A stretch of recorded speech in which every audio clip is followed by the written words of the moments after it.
So, fellas, I can't sleep, so let's read a little bit more. I hope you can hear me because it's a little bit loud here. It's a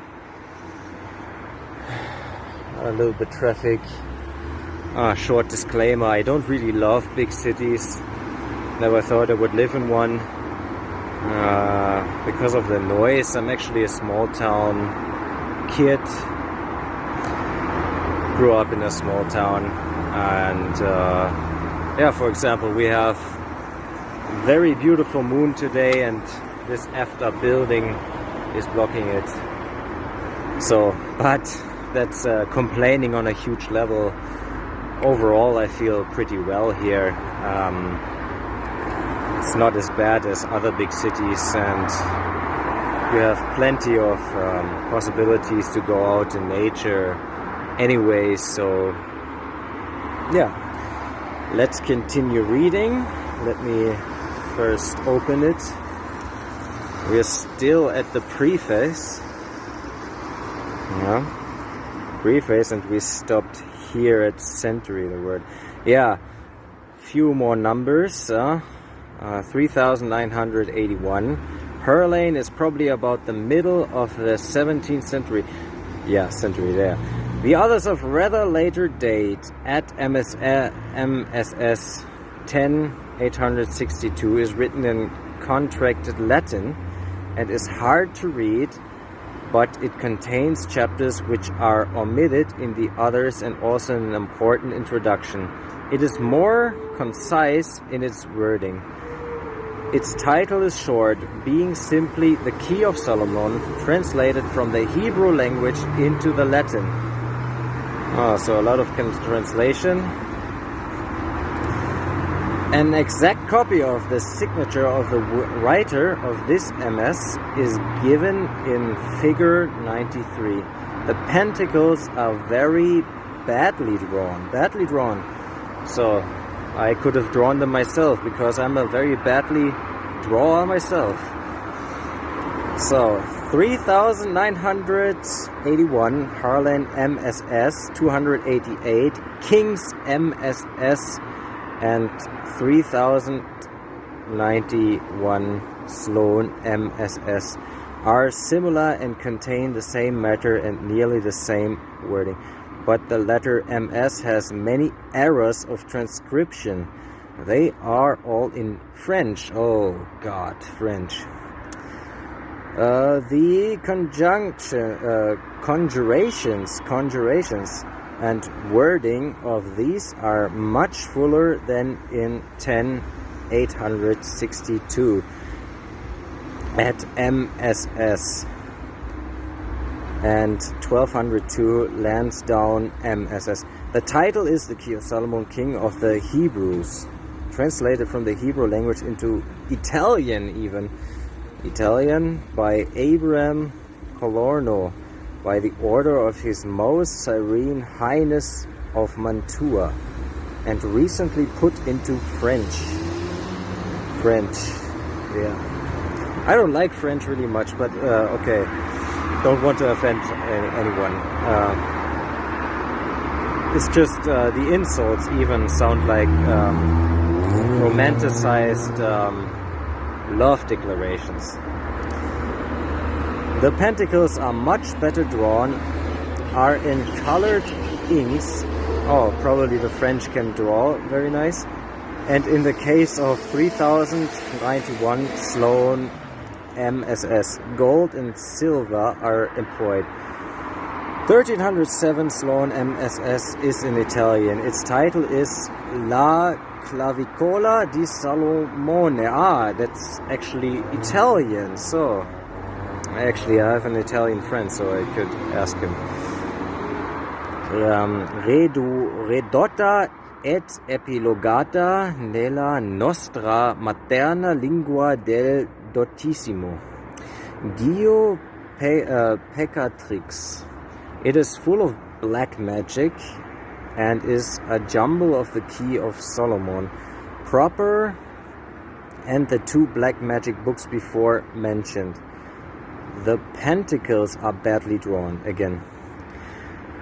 It, however, gives part of the introduction to 10.862 at MSS and is the only other MS which does save the beginning of another Italian version, which is bound up with the former MS and bears the title Sico Bene.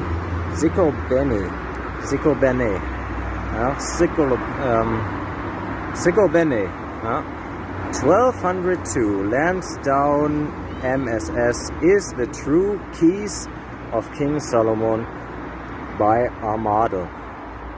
It is beautifully written with painted initial letters, and the pentacles are carefully drawn in colored inks. It is more concise in style, but omits several chapters. At the end are some short extracts from the Grimorium Verum with the seals of evil spirits, which, as they do not belong to the Key of Solomon proper, I have not given. For the evident classification of the key is in 2 books and no more. 1203 Lansdowne MSS is the veritable keys of Solomon translated from the Hebrew into the Latin language by the Rabbin Abu'l-Nazar Ibn Ezra. It is in French, exquisitely written in printing letters, and the pentacles are carefully drawn in colored inks, though containing similar matter to the others. The arrangement is utterly different, being all in one book and not even divided into chapters. Okay, carefully drawn, badly drawn. Okay, maybe sometimes you are in a situation where you can't concentrate so much. Okay, but you do your best, okay? So it's not like you are in university room and have your time, can take your time, okay? Maybe you can do it better. It's fine. The antiquity of the planetary sigils is shown by the fact that among the Gnostic talismans in the British Museum, there is a ring of copper with sigils of Venus, which are exactly the same as those given by the medieval writers on magic. Where psalms are referred to, I have in all instances given the English and not the Hebrew numbering of them. In some places I have substituted the word Azot with Alpha and Omega. Alpha and I am the Alpha and the Omega. Yeah, we all know where that's from.